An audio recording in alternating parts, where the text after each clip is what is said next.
Director of Proceedings, the children of our departed President and the entire bereaved family, distinguished leaders from the government and the non-government sector, dear mourners, we meet here today united in sorrow to remember, honor, and mourn our departed President, Dr. Hage Gottfried Geingob. President Geingob was the people's president.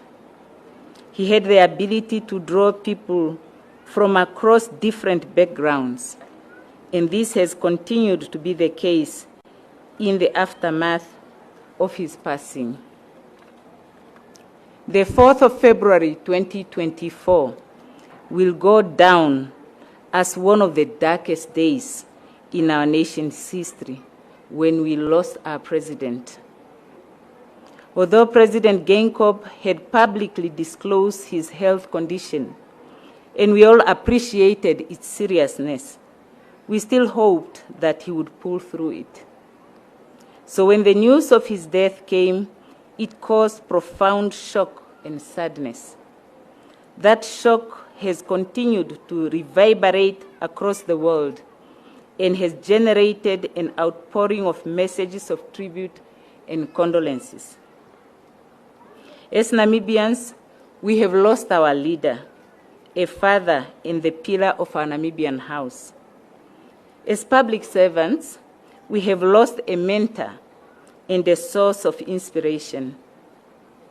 But although departed, President Geingob's presence is still being felt today as much as it did when he was crafting the architecture of our nation's governance that has enabled our country to achieve the successes that we have, and when he stewarded our country through the storms of the different emergencies that tested our resilience in the recent past. As we mourn his untimely passing, we give utmost respect to him. We thank him for the selfless service to the Namibian nation in helping to bring about our national independence and to establish the foundation for the effective governance of our independent democratic republic, as well as for his mentorship and inspiration. Dr. Geingob has left an indelible mark on the landscape of not only our country, but the continent and the world over. Therefore, although he has physically departed from this world, his legacy shall continue. Our independence that he helped bring about and the solid governance architecture that he helped build, both as chairperson of the Constituent Assembly and as our first Prime Minister, are part of the rich inheritance that he leaves for us, which we will always cherish. His unifying character and his enduring spirit will continue to inspire us. During the past days of mourning, we have heard different people hailing his outstanding attributes: a revolutionary, a transformational and inspirational leader, a scholar of note, an administrator par excellence, a diplomat and tactful negotiator, a philanthropist, and an exemplary public servant.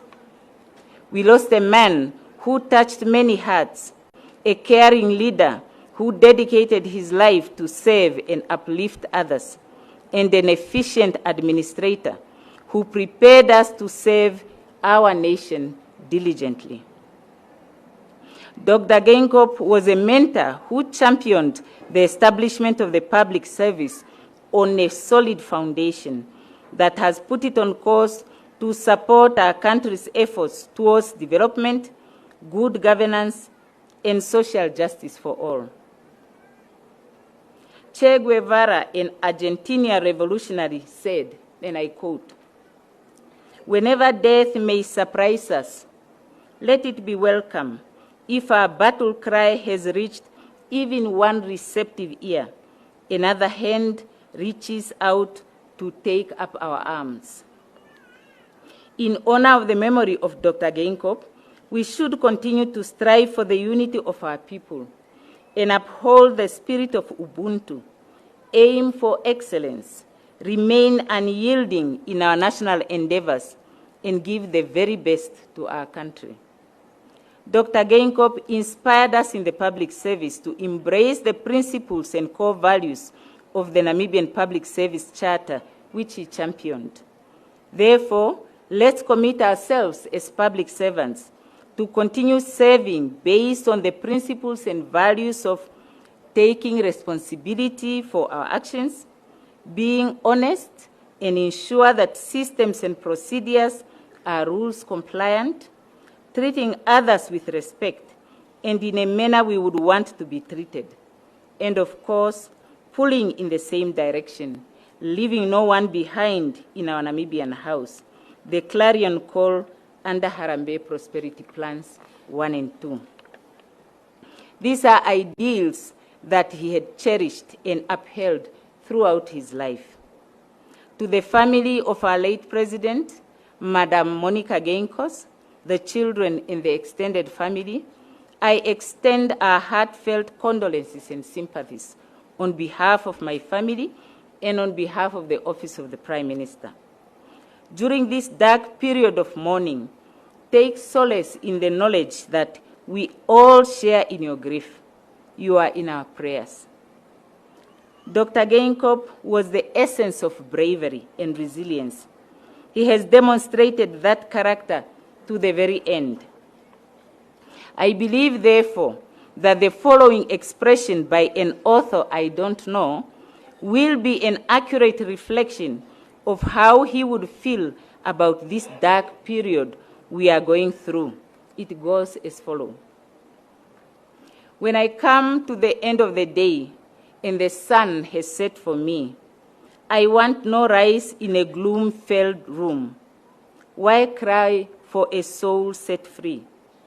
Miss me a little, but not for too long, and not with your head bowed low.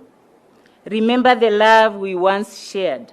Miss me, but let me go, for this is a journey we all must take, and each must go alone. It's all part of the Maker's plan, a step on the road to home. When you are lonely and sick at heart, go to the friends we know and bury your sorrows in doing good deeds. Miss me, but let me go. Bury your sorrows in doing good deeds. Miss me, but let me go. So although with lots of pain, we say to our departed president, go well, our dear leader and comrade.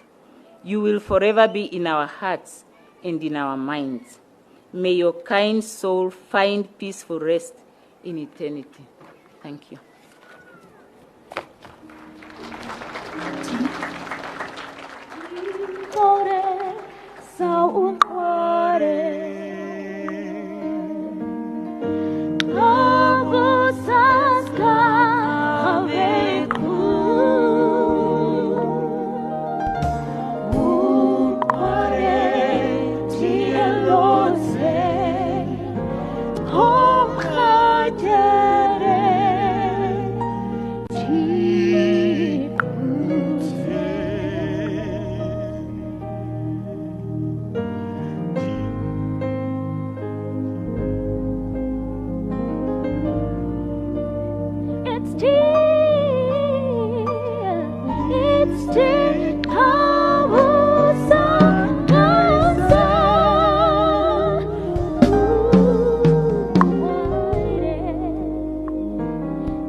Honorable Prime Minister, for that moving devotion. Thank you so much. I would